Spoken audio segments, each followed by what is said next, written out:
নমস্কার বন্ধুরা, welcome to Florence daily life. আবারও চলে এসেছি তোমাদের সাথে দেখা করতে। আর আজকে অন্য দিনের মতো না, একটু আলাদা, একটু রান্নার ব্লগ নিয়ে এলাম। হঠাৎই সেদিন ইচ্ছা করলো এগ ডেভিল করতে। বাড়িতে আলু সেদ্ধ করা ছিল, ব্রেড ছিল অনেক দিন থেকে, মানে ইউজ হচ্ছিল না, তাই ভাবলাম যে সবগুলো দিয়ে ইউটিলাইজ করে নিই। তো যেমন ভাবলাম সেরকমই কাজ করে নিলাম। প্রথমে ডিমটা সেদ্ধ করে নিয়েছিলাম একটু সামান্য নুন আর ভিনিগার দিয়ে যদি সেদ্ধ করা হয় ডিমটা কিন্তু প্রপারলি সেদ্ধ হয়, মানে কোনো দিকে নরম কোনো দিকে শক্ত মাঝে মধ্যে যেরকম হয়ে থাকে সেটা একদমই হয় না। আর আলু সেদ্ধ করা ছিল, তার মধ্যে আমি পেঁয়াজ, লঙ্কা কুচি, সামান্য আদা কুচি আর নুন, গোলমরিচ গুঁড়ো, সামান্য টমেটো সস আর একটু সয়া সস দিয়ে খুব ভালো করে মাখিয়ে নিলাম।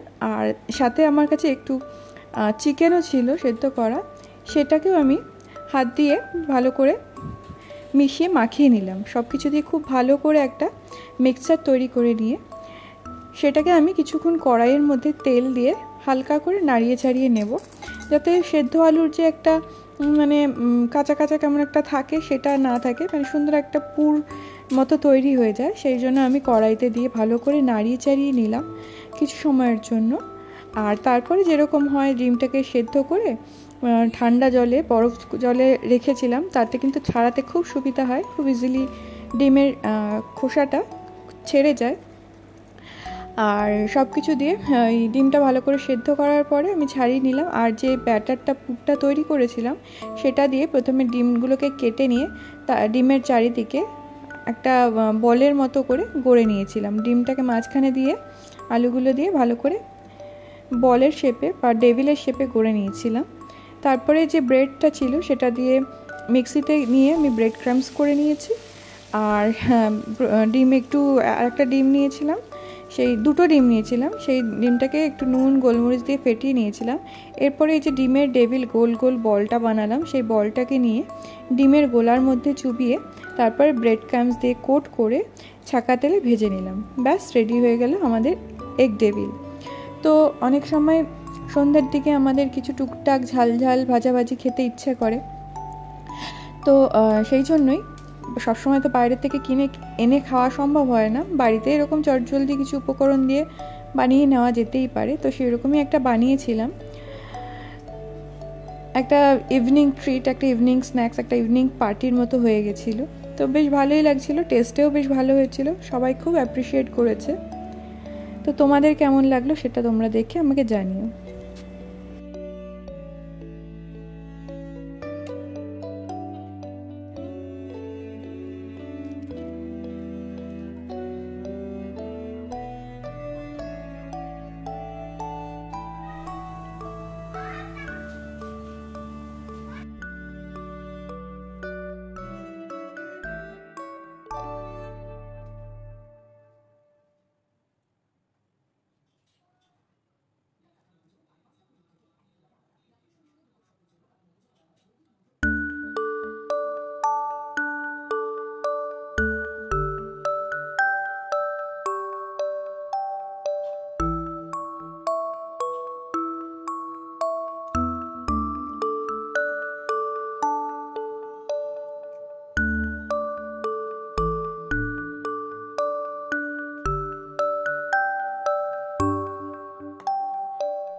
দেখতেই পাচ্ছ আমার মুচমুচে ক্রাঞ্চি এগ ডেভিল রেডি হয়ে গেছে।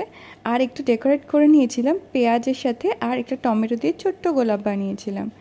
যে কোনো খাবারই খেতে তো টেস্ট হয়, যদি তার সাথে একটু সুন্দর করে ডেকোরেট করে দেওয়া যায় তাহলে কিন্তু তার স্বাদটা আরও বেড়ে যায়। মানে চোখের শান্তি দেখে মনেরও একটা শান্তি, মুখেরও একটা শান্তি, এরকম একটা ব্যাপার।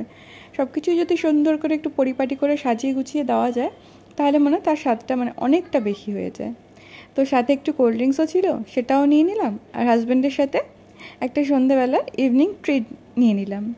শুধু হাজব্যান্ড না, এই দেখো আমার পুচকুটা, আমি ওর বাবাকে দিতে যাচ্ছিলাম, তখন তার কেরামতি শুরু হয়ে গেল। সে গোলাপ ফুলটাকে ভেঙে চুড়ে একাকার করে দিয়ে কিছু যখন করতে পারলো না আবার ছেড়ে দিল।